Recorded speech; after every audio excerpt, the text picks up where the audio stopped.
Greetings, Valhuvians. Hope you're having a good week so far. Well, let me notice I'm not wearing my hat and scarf anymore. That's because, well, I'm no longer reviewing the Fourth Doctor era anymore. Woohoo! So today, we're going to take a look at the first story of the Fifth Doctor, played by Peter Davison, and the first story is, of course, Castrovalva. So, here we go. After his regeneration at the end of Logopolis, the Doctor is still weak, and his companions Adric, Nyssa, and Tegan take him to his TARDIS. Inside, the Doctor is delirious, but asks to be taken to the Zero Room that contains Time Lord healing technology to allow him to recover. Tegan and Nyssa discover a terminal on the TARDIS that describes how to use the machine. They attempt to pilot the TARDIS, but they find they are traveling rapidly to a preset time destination. Event 1, the Big Bang, a trap set by the Master. Dun dun dun! After they are unable to find Adric, the women manage to bring the Doctor to the console room in time for him to jettison a quarter of the TARDIS's mass to propel them back to conventional time. Whew! They soon discover that the Zero Room was part of the jettisoned mass, so the Doctor, with help of Nyssa, builds a temporary coffin-shaped Zero cabinet from the Zero Room's doors. Nice. Tegan discovers information on the dwellings of Simplicity on Castrovalva, an ideal place for the Doctor to recover, and directs the TARDIS there. How is she able to do that exactly? Nyssa and Tegan have difficulties in transporting the Doctor to Castrovalva, and become separated from him.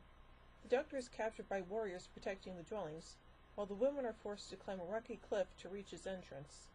The Doctor is cared for by Shardavan, a librarian, and the elderly Portreeve, before Nyssa and Tegan arrive.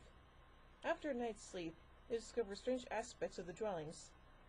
If they go out of the city through any of its exits, they find themselves in a particular plaza in the city, and a tapestry in the Doctor Room's changes, and it reflects events of the outside world.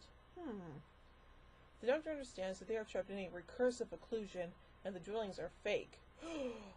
The Portreeve reveals himself as the Master, and shows them Adric, caught in a web-like structure. The Master has been able to use Adric's mathematical genius, along with the block transfer computations of the Logopolians, to create the dwellings as well as alter the TARDIS, creating the terminal on the console that led them here.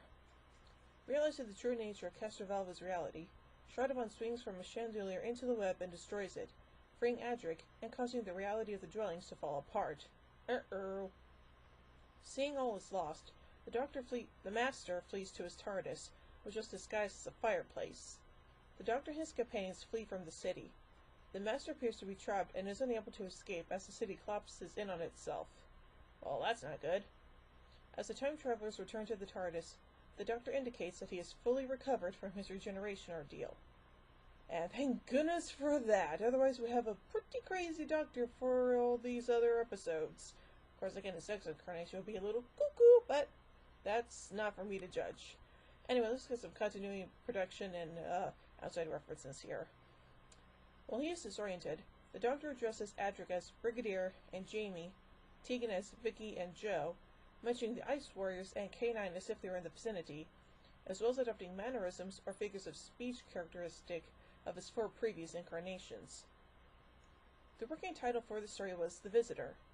This story was the first story aired, which featured Peter Davison as the Fifth Doctor. However, it was the 4th story to be recorded, as the original planned debut story, Project Zeta Sigma by John Flanagan and Andrew McCulloch, proved unworkable, and a replacement had to be commissioned. John Nathan Turner took advantage of this to give Davison the chance to have a firm idea of how he wanted to play the role before recording the regeneration story. Okay.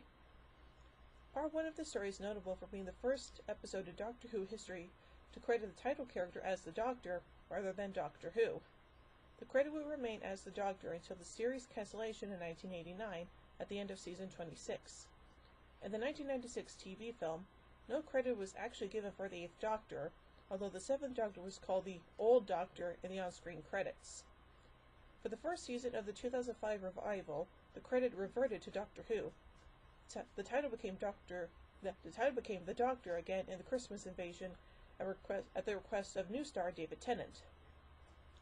For the final scene, the script called for Adric to look pallid, as he was still recovering from the effects of imprisonment by the Master. According to the commentary on the DVD, this was accidentally achieved by Matthew Waterhouse, who had a hangover from the night before drinking too much Campari. Whilst the cameras were filming the Doctor and Tegan in conversation about who landed the TARDIS, Waterhouse was vomiting behind a tree. Blech. The other actors continued acting despite it so the take could be used. For this story, the series was shifted from its traditional Saturday early evening transmission to a twice-weekly Monday and Tuesday slot. In order to keep the Master's disguise hidden, in Part 3 the role of Portreeve was credited to Neil Toynay, an anagram of Tony Ainley. Director Fiona Cunningham's husband Ian Fraser, later production manager on Doctor Who, came up with the idea. Michael Sheard had previously appeared in The Ark, The Mind of Evil, Pyramids of Mars, and The Invisible Enemy, and would subsequently appear in Remembrance of the Daleks. Castrovalva is the name of an early lithograph by the Dutch graphic artist M.C. Escher, and the design of the city in the serial reflects the impossible nature of many of Escher's later works. The story centers on the mathematical principle of recursion, a concept portrayed in much of Escher's artwork. Escher's lithograph depicts a town in Italy atop a steep slope, a setting similar to that of the Curse of the Peladon, but there is nothing in the print itself to suggest the paradoxes of the story. Event 1 appears to be a reference to the Big Bang, the creation of the universe. However, it is repeatedly described in this story as the creation of the galaxy, which is believed to be a quiet, tranquil coalescing of hydrogen, predating the first stars rather than a dramatic cosmic event. So yeah, there was a lot of stuff going on in this story, and to be honest, it's actually not that bad. Although again, this is the second time that the Doctor's first adventure wasn't all that good. But trust me, when we get to Sixth Doctor, we'll be getting to the worst of them. Trust me on that. Ugh. But anyway, despite all that, it's a pretty enjoyable story, and hey, I love Anthony Ainley as the Master, although I do have a soft spot for the previous guy, so yeah. So overall, I give Castrovalva 3 sonic screwdrivers out of 5.